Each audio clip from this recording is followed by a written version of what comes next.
Terima kasih Tuhan. Engkau mulia, Engkau dahsyat. Terima kasih Yesus. Yesus Tuhan, mulialah namanya. Yesus Allahku, besar kasih-Nya, dahulu, sekarang, dan sampai selamanya.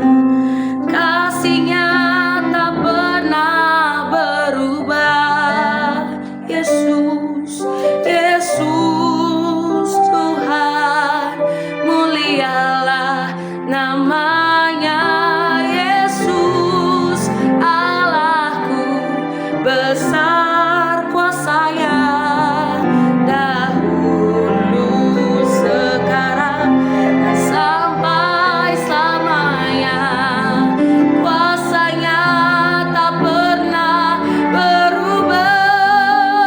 Dia sanggup, Yesus sanggup melakukan perkara yang besar. Dia sanggup, Yesus sanggup memulihkan yang terluka, menyembuhkan yang menderita. Dia sanggup memulihkan hidupmu. Terima kasih Tuhan Yesus. Yesus Tuhan, mulialah namanya. Yesus Allahku, besar kuasa-Nya, dahulu, sekarang, dan sampai selamanya. Kuasa-Nya, kuasa-Nya tak pernah berubah. Dia sanggup, Yesus sanggup melakukan perkara yang besar. Dia sanggup, Yesus sanggup memulihkan yang terluka, menyembuhkan yang menderita. Dia sanggup memulihkan hidupmu. Dia sanggup, Dia sanggup, Yesus sanggup melakukan perkara yang besar. Dia sanggup, Yesus sanggup memulihkan yang terluka, menyembuhkan yang menderita. Dia sanggup memulihkan hidupmu. Kau sanggup melakukan perkara yang besar yang tidak pernah kami pikirkan. Itu yang Kau sediakan bagi kami. Kami bersyukur untuk kasih-Mu Tuhan yang melimpah atas kehidupan kami. Saat ini kami mau belajar merenungkan firman Tuhan. Kiranya firman ini boleh melekat dalam hati kami dan kami boleh melakukannya. Dalam nama Tuhan Yesus kami berdoa dan mengucap syukur. Haleluya. Amin. Shalom Bapak Ibu Saudara yang dikasihi Tuhan. Kita berjumpa lagi dalam perenungan intim dengan Allah.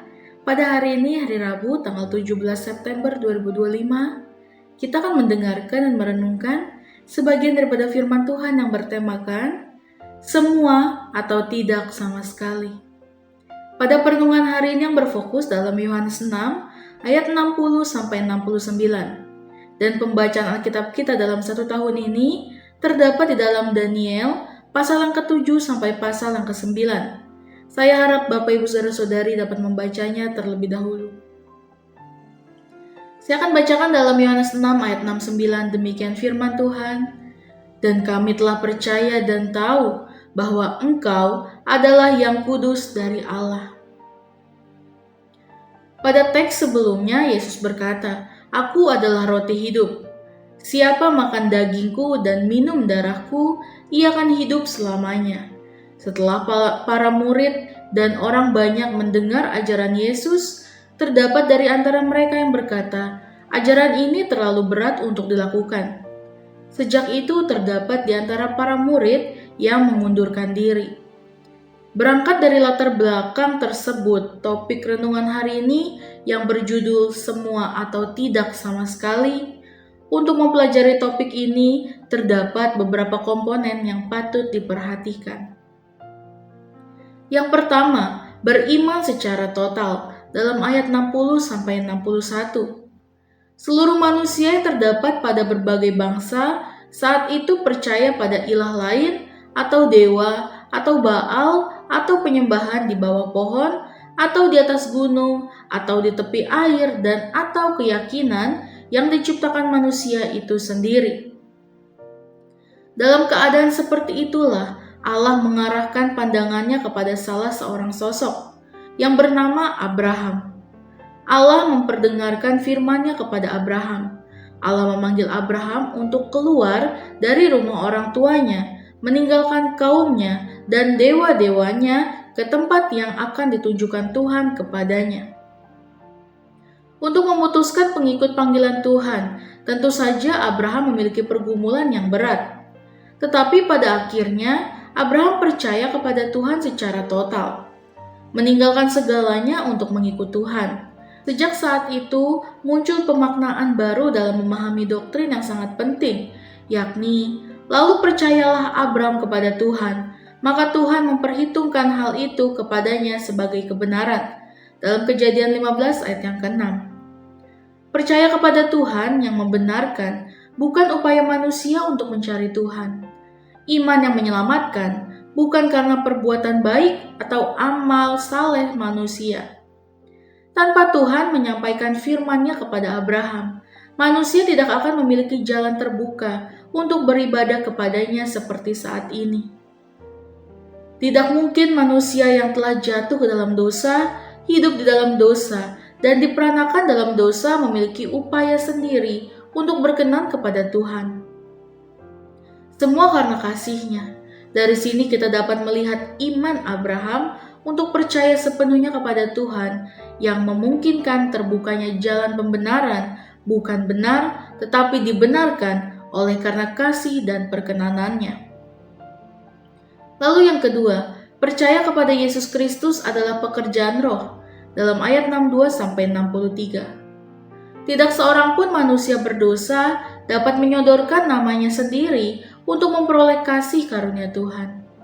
Manusia berdosa tidak memiliki perbuatan baik yang dapat memperkenankan hati Allah.